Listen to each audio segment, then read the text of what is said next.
در جلسه روز سه‌شنبه مشران جرگه بر ریاست محمد علم عزتیار نایب اول علاوه از تصدیق 3 عنوان سند بین المللی روی مسائل جاری کشور نظریات ارائه شد.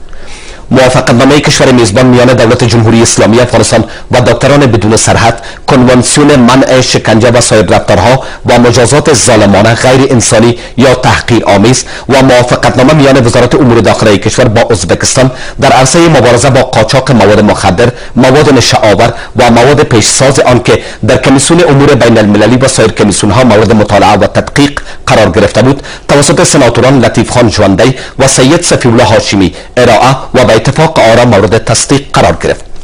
اما در مباحث آزاد جلسه سناتوران روی ملاقات لویدرسیز پاکستان با رئیس جمهور و سایر مقامات کشور تبصره نموده گفتند اگرچه پاکستان در گذشته به تعهدات خود عمل نکرده اما فشار جامعه جهانی و زبردستی نیروهای امنیتی افغانستان در جبهات نبرد این کشور را واداشته که به افغانستان رجوع نماید و بر مقامات افغانستان است تا از این فرصت استفاده مطلوب نماید و پاکستان را وادارد که از دخالت‌هایشان در امور افغانستان دست بردارد تا صلح و امنیت در کشور و منطقه تأمین شود و افزودن اگر پاکستان در گفتار و کردارش صادق است مراکز پرورش تروریستان را که در کویته، پشاور و کراچی فعالیت دارند مسدود و تحت شرایط جامعه جهانی وارد مذاکره گردند و گفته شد ایجاب می‌نماید که حکومت افغانستان در پهلوی گفتگوها حملات گسترده‌ای را به خاطر بازپسگیری مناطق از وجود مخالفین و قلع و قمع ایشان از زمین و هوا شدت بخشند.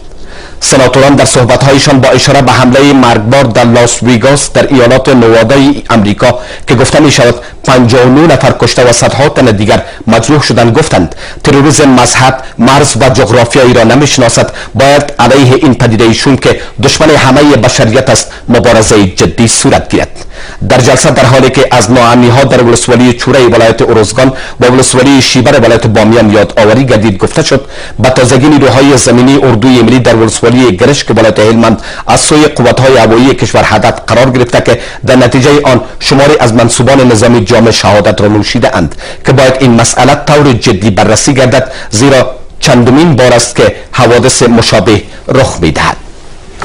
در جلسه شماری از سناتوران از فعال شدن شبکه تلویزیونی مشران جرگه برای آغاز نشرات آزمایشی استقبال نموده از تلاش‌های شبانه روزی دارالانشای مجلس سپاسگزاری نمودند. قرار است شبکه تلویزیونی مشران جرگه شورای ملی به زودی از سوی فضل هادی مسلمیان رئیس و اعضای مجلس و سایر مسئولان حکومتی افتتاح شود. همچنان برخی اعضا از یک نشریه توییتری منسوب به خانم بهاره جلالی استاد پوهنتون امریکایی که گفته می شود از طرف وی به نشر رسیده که هزارها جاسوس و مغول تبارند و باید به مغولستان بروند شدیداً انتقاد نموده این عمل را حرکت نفاق افغانانه و معلومات نادرست وی خوانده تاکید داشتند که مقامات مسئول باید در این زمینه رسیدگی نمایند. هاکذا در جلسه تذکر رفت که مداخلات وزیر مالیه و رئیس شرکت خصوصی هوایی کامیر در امور داخلی شرکت هوایی آریانا باعث تضعیف روند کاری شرکت مذکور گردیده است که باید از چنین مداخلات جلوگیری به عمل آمده بیشتر به تقویت شرکت مذکور که از سرمایه‌های ملی کشور می باشد اقدامات صورت گیرد. سناتوران گفتند به تازگی دیدبان حقوق بشر در گزارش خود گفته است که سپاه پاسداران ایران کودکان مهاجر افغان در ایران را خلاف تمام معیارهای بین المللی برای جنگ در سوریه فرستاده است و باید حکومت افغانستان این مسئله را پیگیری نموده از حقوق اتباع خویش در داخل و خارج از کشور دفاع نماید. افزایش و استخدام بیش از حد مشاورین در محدوده ارگ و سپیدار و تاکید بر ارائه جزئیات آن به مشران جرگه تاکید بر تجدید قرارداد اعاشه و اباطه نیروهای پلیس در 34 ولایت قطع خدمات تلفنی در کندوز از سوی مخالفین نبود مکانیزم برای وسایطی که دارای جواز 5 ساله اند انتقاد از نشر خبر جلسه عمومی مورخ 5 میزان مشران جرگه که گویا غیر متوازن از سوی ریاست اطلاعات و ارتباط عامه دارالانشا به نشر رسیده است انتقاد از کمکاری و کاستی ها در ریاست روابط بین المللی دارالانشای مشران جرگه و تاکید بر حل آن از سوی دارالانشا بی‌نظمی ها در شرکت خصوصی روان که مسئولیت طی مراحل اسناد و مدارک مراجعین را به وزارت امور خارجه به عهده دارد ارائه گزارش نادرست به مرکز از سوی برخی مسئولان محلی افزایش قیم مواد اولیه شایعات مبنی بر مسدود نمودن دفتر سیاسی طالبان در قطر نگرانی ها از افزایش جرم های جنایی قتل های هدفمند اختطاف ها و سرقت های مسلحانه در جلال آباد و تاکید بر جلوگیری این مسائل و افزایش پلیس در ننگرهار ایجاد مزاحمت زحمت‌ها برای عابرین از سوی خارجیانی که در میدان هوایی ننگرهار جابجا اند، افزایش تحرکات دشمنان در ولسوالی‌های کوه صافی و غوربندهای ولایت پروان و تاکید بر راه اندازی عملیات برای پاکسازی و نابودی هراس افغانان در این مناطق، به سرنوشت بودن یک تعداد زندانیان افغان در امارات متحده عربی، کشته شدن 3 کارمند حکومتی از سوی قطعه امنیتی 02 در ننگرهار و تاکید بر بررسی این مسئله، ابراز تقدیر از نیروهای امنیتی به خاطر تأمین امنیت مراسم عاشورا، عدم پرداخت حقوق 3 ساله افراد معلول و ورثه شهدای ولایت خوست، پیشنهاد تقدیر از وزیر دولت در امور پارلمانی، پیشنهاد تقدیر از سمیع الله سمیع که در رقابت‌های شناسایی چهره‌های برتر خدمتگزاران معلولان در هند مقام نخست به دست آورده است و برخی مسائل دیگر مطرح شد.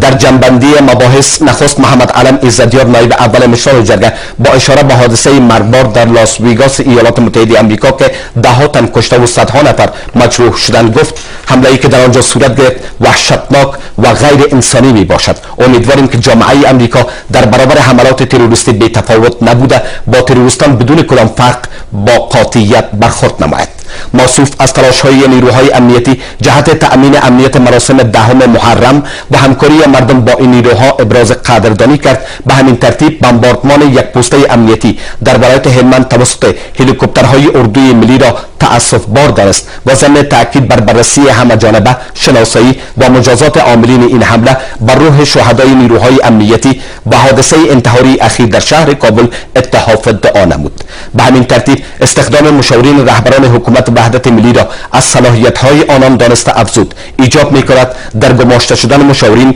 کارایی، تخصص و شایسته سالاری مد نظر گرفته شود و از آنان استحصال وظایف صورت گیرد، نه برای دلخوشی چند تن مشاورین مقرر کردند.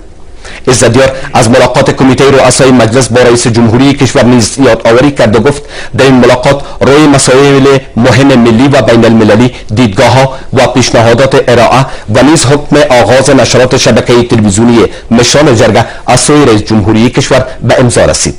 نایب اول مشران جرگه در مورد سفر هیئت پاکستانی به کابل اظهار داشت امید این بار جانب پاکستان صادق بوده و مانند گذشته ها دست به فریب و نیرنگ نزند، چون دیده شده هرگاه فشارهای بین المللی بالای آن کشور افزایش می‌یابد وارد مذاکره می‌گردد و در عین زمان جنگ‌ها را نیز شدت می‌بخشد. و علاوه کرد بدون شک حمله بر میدان هوایی بین المللی حامد کرزی نیز به خاطر ضعیف نشان دادن حکومت کابل از بیرون افغانستان طراحی و به راه انداخته شده بود. پس ایجاب می‌کند دولت با هوشیاری تمام و احتیاط لازم وارد مذاکرات و گفتگو شود و نباید این گفتگوها باعث کاهش انگیزه و روحیه رزمی نیروهای ملی، امنیتی و دفاعی کشور گردد. محمد علم عزتیار گفته‌های یک تن از استادان پوهنتون در مورد یکی از اقوام افغانستان را جملات نادرست خوانده گفت امید